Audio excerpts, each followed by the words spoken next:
because you think the guy's got to bust a draw, but you can't call with 5 high. It's actually interesting. You know, I did a hand in the $1 Million Cash game quite a while ago where Phil Ivey was in the hand against Mike Mattisau.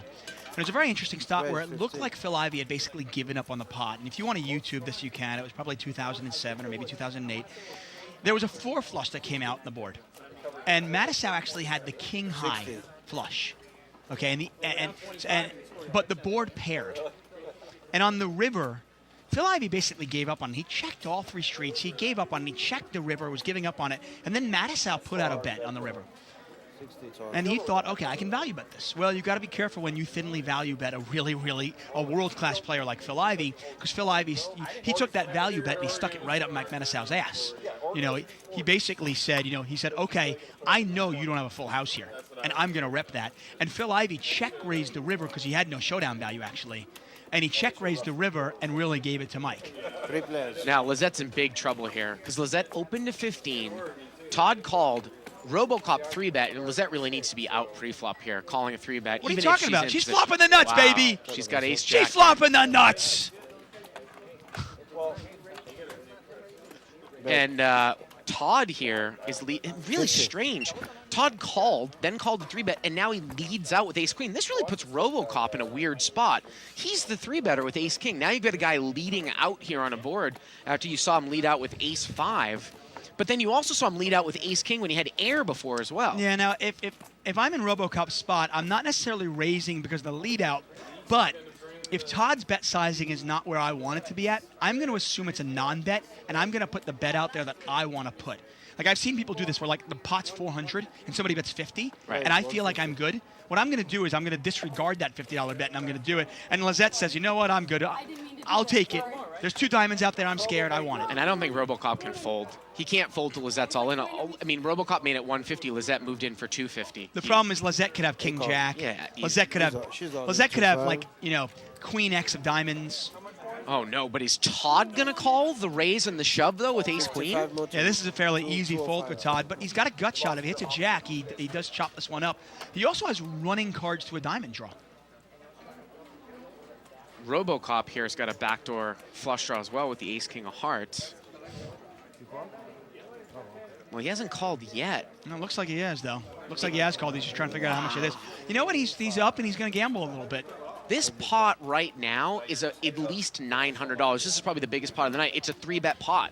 It's a 3-bet pot. And Lizette is in great shape to triple up and turn what was a pretty bad night into a winning night.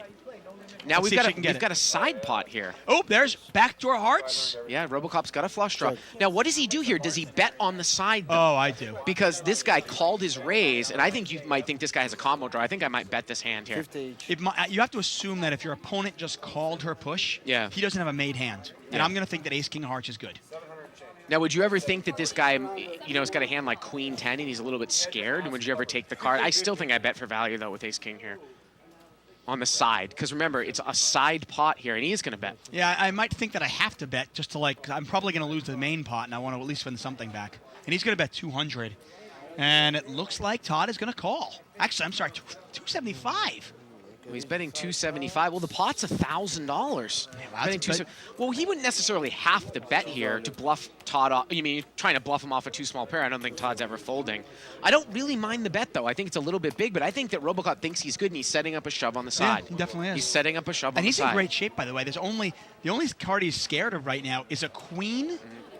And that's it. So 1,000 in the main and 550 on the side. Oh, the river's a queen. Oh, what a terrible beat for Robocop. Wow. And it goes check. And he goes all in. Now, wow. Oh, now Todd's going to. Todd calls, and ace-king not good. Robocop's going to be sick to his stomach. Yeah, there it is. Okay. Oh, well, ace-jack for Lizette. She's going to win the main pot, which is about $1,000. Todd, our KLAC promotional winner, is going to win the side pot, which is also another $1,000. You know, the funny thing is that Todd checked, and Robocop, of course, moved in for value. Yeah. He actually value owned himself. I would have done the exact same thing. I would have put Todd on a king. I wouldn't expect like what, Todd king to jack? Yeah, I wouldn't expect Todd to necessarily, check a queen on the river here, although queen X of diamonds is possible. But at that point, you only Leave this board up, Todd. Leave this board up, Ronnie. At that point, you only have 270 left, and I would definitely. I don't think Robocop did anything wrong in that hand. I really don't. Okay, let me ask you something, just to play devil's advocate. What do you think Todd is calling $200 with and another $275 with on the turn? King Jack? I mean, I'm trying to. You're really. There's only a couple of hands you can beat that you can get value from it, and I'm thinking specifically King Jack. That's it. Well, if he's, I'm just saying it's really. The only reason I'm saying I don't mind the bet. I'm not saying I mind. I'm just playing devil's advocate. What hand do you now beat when the queen hits the river? Well, besides King Jack. But the thing is that he's calling the raise with Ace Queen, so why can't he have King 9? Something like that. I mean, he just called a bet, a raise, and an all-in with Ace Queen. No, I understand that, but I mean, generally speaking, if I'm sitting at a table, I'm not putting my opponent on King 9. He may have King 9, and I may be wrong, but if I'm in Robocop spot, and if you're in Robocop spot, what do you put Todd on when he calls a turn? I think that he can have a diamond draw. Okay, he so can make have a diamond king. Draw? If he has a diamond draw, he's not going to call you. How about Jack 10, King 10, so maybe something like that. Okay. King 9, any king. He just called the guy with Ace Queen. No, okay, you're not listening to what I'm saying. I mean, you're busy tweeting and you're not listening. Listen to what I'm trying to say. Okay, just for a second. Don't be results oriented. If you're in Robocop spot, because if I'm in Robocop spot, I don't put Todd on King 9 or King 7 or King 4 or King 3, okay? With that in mind, I'm trying to think, I go, okay, what does my opponent have? I literally, if I'm into Robocop spot, I'm putting him on diamonds, King Jack, maybe Queen 10, maybe Queen X of diamonds. I'm trying to think of the hands that at least I put him on a range of hands. Now, the bet on the river, the only hand, at least in my mind, obviously I'm wrong because Todd's actually calling with Ace Queen. And I'd be wrong because he'd probably be in there with King 9 also.